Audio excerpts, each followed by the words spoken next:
حرام ہے، حرام ہے اگر کوئی جیجا اپنی سالی کو اپنی بائک میں بٹھا کر شاپنگ کراتا ہے، حرام ہے اگر کوئی دیور اپنی بھابھی کو بائک میں بٹھا کے شاپنگ کرانے کے لیے جاتا ہے۔ اس غصے کو سنبھالیے اور جہاں غصہ ہونے کی ضرورت ہے وہاں غصہ کیجیے۔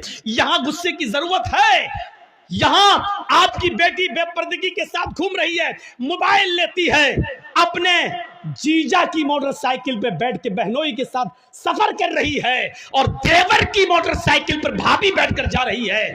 آپ کے اندر غصہ آنا چاہیے اور آپ اپنے چھوٹے بھائی سے کہیں تیری ہمت کیسے ہوئی کہ تو نے اپنی بھابھی کو یعنی میری بیوی کو پیچھے بٹھایا، موٹر سائیکل پہ بٹھایا۔ اور ایک سسر کو اپنے داماد پر غصہ آنا چاہیے کہ تو نے اپنی بیوی کو چھوڑ کر میری دوسری بیٹی جو تیری سالی ہے وہ تیری موٹر سائیکل پہ بیٹھ کے بازار یا اسکول کیوں گئی ہے۔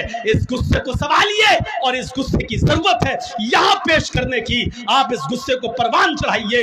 حرام ہے، حرام ہے، حرام ہے اگر کوئی جیجا اپنی سالی کو اپنی بائک میں بٹھا کر شاپنگ کراتا ہے، حرام ہے اگر کوئی دیور اپنی بھابھی کو بائک میں بٹھا کے شاپنگ کرانے کے لیے جاتا ہے اور یہ کہتا کہ میرے بھائی کی اجازت ہے۔ شریعت بھائی کی اجازت کے باوجود بھی بھابھی کو اپنے ساتھ لے جانے کی اجازت نہیں دیتی ہے۔ شریعت سسر کی اجازت کے باوجود بھی، بیوی کی اجازت کے باوجود بھی بیوی کی بہن کو اپنے ساتھ جانے کی اجازت نہیں دیتی ہے۔ شریعت شریعت ہے، نہ تیری بیوی کا قانون چلے گا نہ تیرے باپ کا قانون چلے گا۔ یہاں قانون چلے گا تو فاطمہ کے باپ کا قانون چلے گا۔ اگر مسلمان ہو تو فاطمہ کے باپ کے قانون کو مانو، اپنی بیوی کے باپ کا اور اپنی بیوی کا قانون نہیں۔ شریعت شریعت ہے، کسی کے باپ کی جاگیر نہیں ہے۔ مجھے جو کہنا تھا کہہ دیا، جس کو برا لگتا رہے۔